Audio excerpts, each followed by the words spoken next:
इस वीडियो में कक्षा 9 अध्याय 1 की प्रश्नावली 1.1 के बारे में अध्ययन करते हैं, जिसमें से महत्वपूर्ण सूत्र एवं परिभाषा निम्न प्रकार है। इस प्रश्नावली में संख्या पद्धति के बारे में अध्ययन करेंगे। तो संख्या पद्धति में संख्या रेखा पहला बिंदु है। जैसे कि कोई एक संख्या रेखा दे रखी है, ये क्या दी गई संख्या दी रखा है, यहाँ मध्य में 0 होता है, इधर धनात्मक संख्या होती है प्लस वाली, और इधर क्या होती है ऋणात्मक संख्या होती है, और 0 क्या होता है मध्य में होता है। तो इधर चलेंगे दिशा में चलेंगे धनात्मक संख्या है, इधर चलेंगे तो ऋणात्मक संख्या है।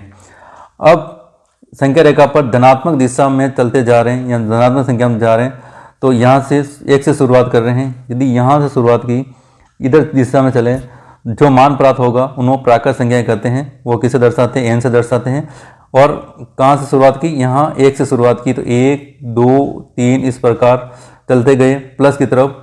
तो ये जो मान प्राप्त होगा वो कौन सी संख्या कहलाएगी, प्राकृत संख्याएं कहलाती हैं, जो गिनने के लिए प्रयोग की जाती है। यानी 1 से लेकर इस प्रकार धनात्मक दिशा में अनंत तक जाएंगे, जो संख्याएं प्राप्त होगी वो सभी संख्याएं कौन सी होगी, प्राकृत संख्याएं होगी, जिसे n से दर्शाते हैं।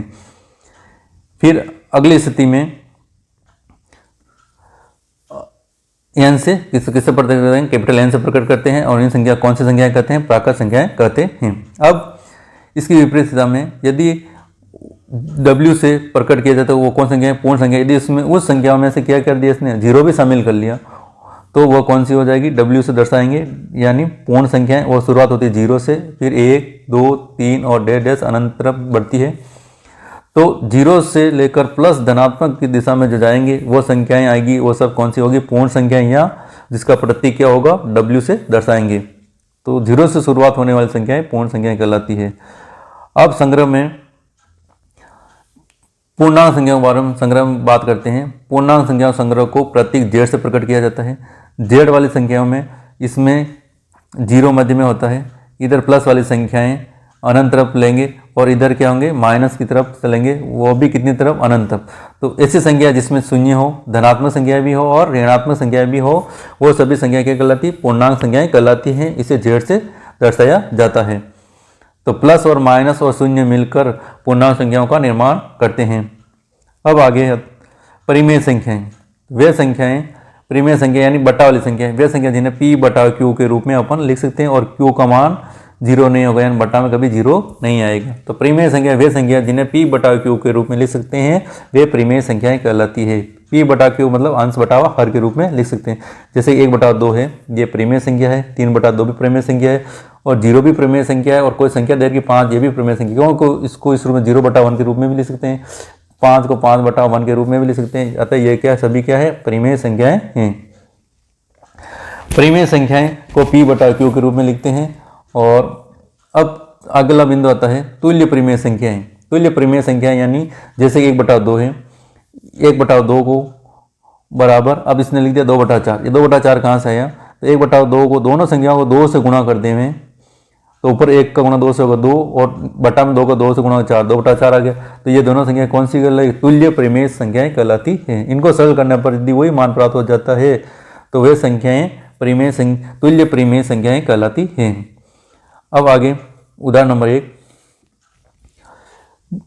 नीचे दिए गए कथन सत्य है या असत्य, कारण के साथ अपने उत्तर दीजिए। यानी कारण के साथ बताना कि यह सत्य है या असत्य।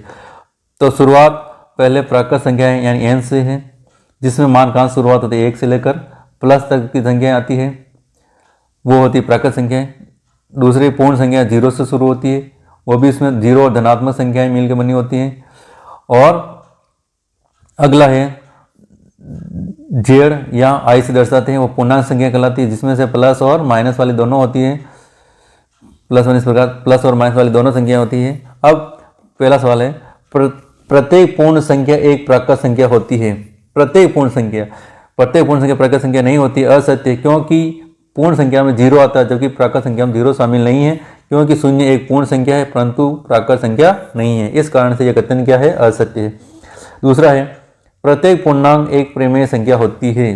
सही है, सत्य, क्योंकि प्रत्येक पूर्णांक m को m/1 के रूप में लिखा जा सकता है, इसलिए यह क्या है, परिमेय संख्या है। यानी कोई भी संख्या पूर्णांक संख्या, उसको जैसे कोई पूर्णांक m मानना, तो इसको m/1 के रूप में लिख सकते हैं। अतः यह सभी क्या होती है, परिमेय संख्याएं होती है।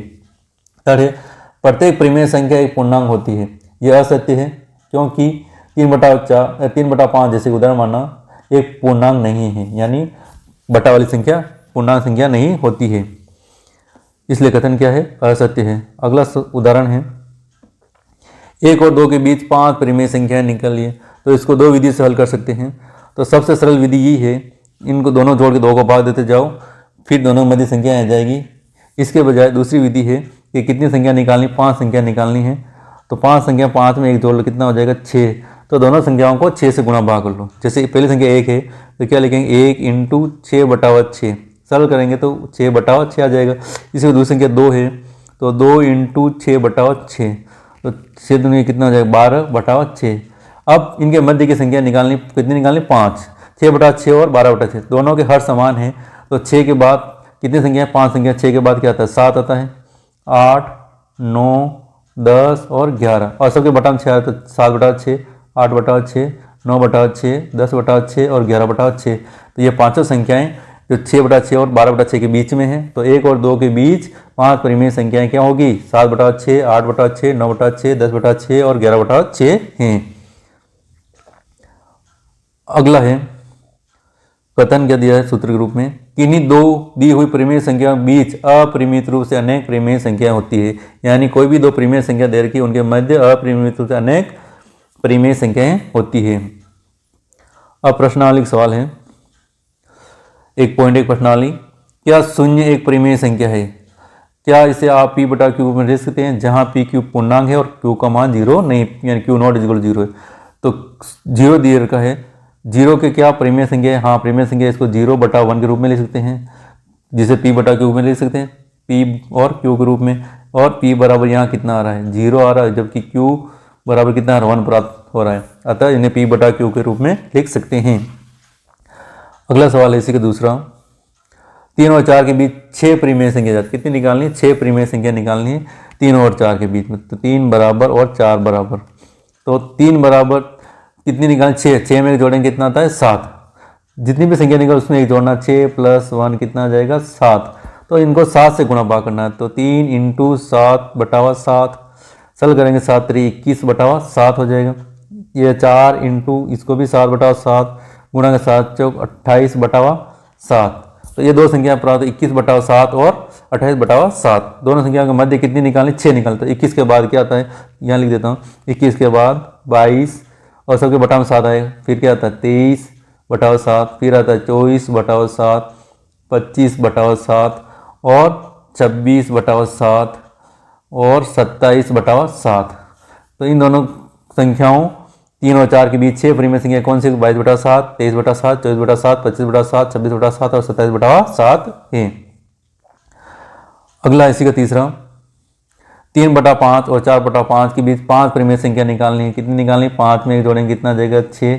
तो दोनों को 6 से गुणा भाग करेंगे, तो 3/5 = 3/5 × 6/6। तो ये ऊपर वाली संख्या से गुणा करेंगे तो कितना आ जाएगा 18 और ये आ जाएगा 30। इसी प्रकार दूसरी संख्या है 4/5 है, तो 4/5 × 6/6, इसको गुणा किया कितने 24 और इसको गुणा करेंगे कितना आएगा 30। अब 18 और 24 के मध्य की संख्या लिखनी है, तो वो 18 और 24 के मध्य 18 बाद क्या आता है 19 बटावा में कितना 30 दिया, इसलिए 19/30, 20/30, 21/30, 22/30 और 23/30। तो 5 संख्या कौन कौन सी, 19/30, 20/30, 21/30, 22/30 और 23/30 हैं, जो कि 18 और 24 के मध्य लिखनी थी। तो आंसर हो जाएगा 3/5 और 4/5 के मध्य की 5 परिमेय संख्याएं 19/30, 20/30, 21/30, 22/30 और 23/30 हैं। अगला चौथा सवाल है, नीचे दिए कथन सत्य या असत्य, कारण के साथ उत्तर दीजिए। पहला है, प्रत्येक प्राकृत संख्या एक पूर्ण संख्या होती है। सत्य कथन क्या आ गया, सत्य है, क्योंकि प्रत्येक प्राकृत संख्या पूर्ण संख्या होती है। दूसरा है, प्रत्येक पूर्णांक एक पूर्ण संख्या होती है। नहीं, तो ये क्या हो जाएगा, असत्य हो जाएगा। क्यों नहीं होती, क्योंकि माइनस वाली संख्याएं पूर्ण संख्याएं नहीं होती है। अगला है, प्रत्येक परिमेय संख्या एक पूर्ण संख्या होती है। यह भी कथन क्या हो गया, असत्य है, क्योंकि बट्टा वाली संख्याएं जैसे 1/2 एक पूर्ण संख्या नहीं होती है।